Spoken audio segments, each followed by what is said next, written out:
Bonjour les petites fermières, bonjour les petits fermiers. Aujourd'hui, nouvelle vidéo de présentation d'une carte graphique. La carte nous vient de chez XFX, il s'agit de la Radeon RX 580. Elle est dotée de 8 Go de GDDR5 en mémoire. On va découvrir la carte et son bundle.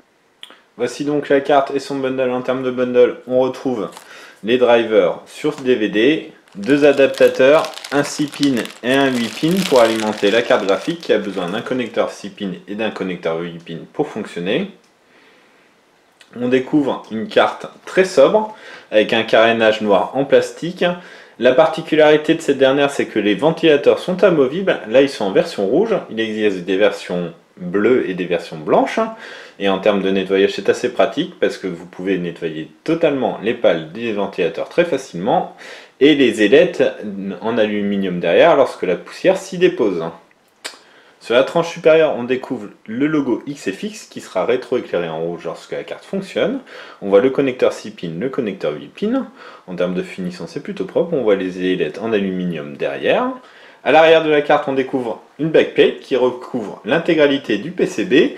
Le PCB est noir mat de base, c'est très joli également. Au niveau des sorties vidéo, on trouve une sortie DVI, une sortie HDMI, 3 sorties DisplayPort. Le nom du constructeur est présent aussi. Voici l'arrière du carénage. Alors, en termes de finition, c'est plutôt propre. On voit les caloducs en cuivre, la fin des ailettes, le branchement électrique pour les ventilateurs. On va s'attarder maintenant sur les caractéristiques techniques de la carte graphique. On retrouve un GPU LSMR en 14 nanomètres accompagné de 2304 shaders, de 32 ROP et de 144 TMU. La carte bénéficie de 8 Go de GDDR5 en 256 bits. On retrouve un GPU à 1405 MHz, la mémoire est à 2000 MHz, la carte mesure 28 cm de long, 11 cm de haut et 3,9 cm de large. On est sur une occupation double slot. Les deux ventilateurs mesurent 90 mm et comme on vous disait, ils sont amovibles.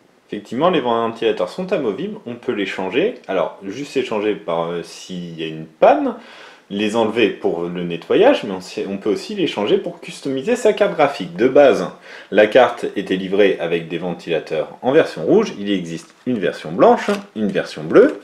Donc on va vous montrer un peu comment ça se passe. Il suffit de retirer les deux languettes là. On prend là le nouveau ventilateur et on le clipse. C'est extrêmement simple, extrêmement rapide. Voilà. On vous livre un test très vite. Au revoir!